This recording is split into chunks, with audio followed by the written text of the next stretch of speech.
Xin chào các bạn đã quay trở lại với review 5 phút. Khởi đầu phần tiếp theo, sau khi biết tin Vân Vận chuẩn bị cưới Cổ Hà, Tiêu Viêm đã ngay lập tức lên kế hoạch phá hoại hôn lễ này. Và rất nhanh, sau khi hôn lễ được tổ chức, vừa lúc Vân Vận mặc váy cưới tiến vào hôn lễ, thì Tiêu Viêm dẫn theo đông đảo cường giả đã liền xuất hiện.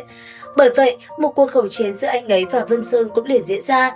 Và ở bên cạnh, Cổ Hà cũng không muốn bị ai phá hoại hôn lễ.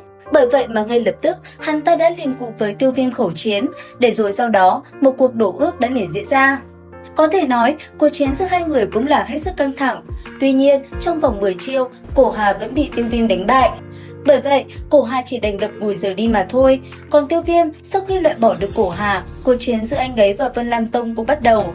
Nương theo đó, dưới sự chỉ đạo của Vân Sơn, chúng trưởng lão cùng đệ tử Vân Lam Tông đã liền tiến hành kết trận. Ở phía đối diện, lấy Hải Ba Đông dẫn đầu, tất cả thế lực cũng liền lao lên chiến đấu. Nhất thời, một cuộc chiến khốc liệt đã liền diễn ra. Còn ở vị trí trung tâm nơi khoảng không rộng lớn, Tiêu Viêm cùng Vân Sơn sau một hồi khẩu chiến rốt cuộc cũng động thủ. Đấu khí trong người ầm ầm bạo phát, cầm huyền trọng xích trong tay, Tiêu Viêm đã liền lao thẳng về phía Vân Sơn mà đánh.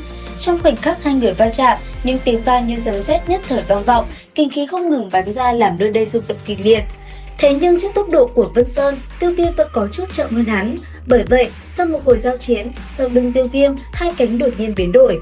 Nương theo đó, một đôi cánh tím xanh cũng liền xuất hiện. Đây chính là sự dung hợp giữa đấu khí hóa cánh cùng với đấu kỹ phi hành của Tiêu Viêm.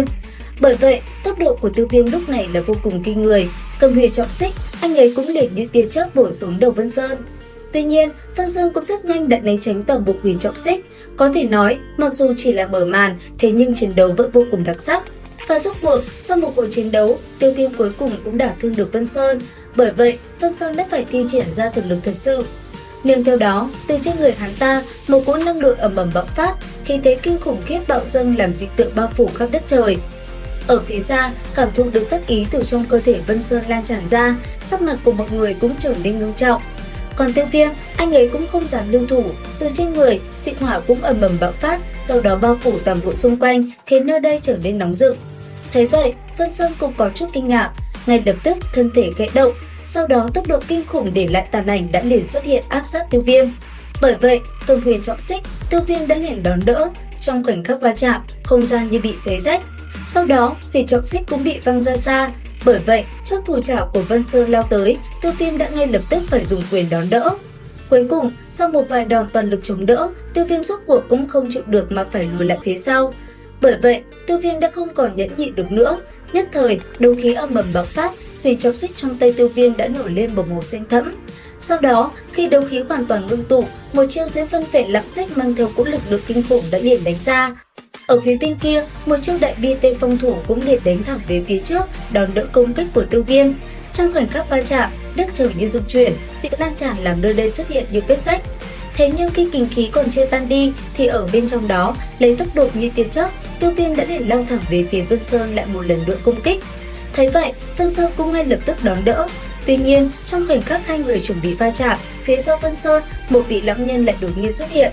Thấy vậy, Vân Sơn giật mình, còn Dược lão không để hắn ta phản ứng, ngay lập tức một chưởng đã liền đánh trúng người tinh kia, khiến hắn ta thổ huyết.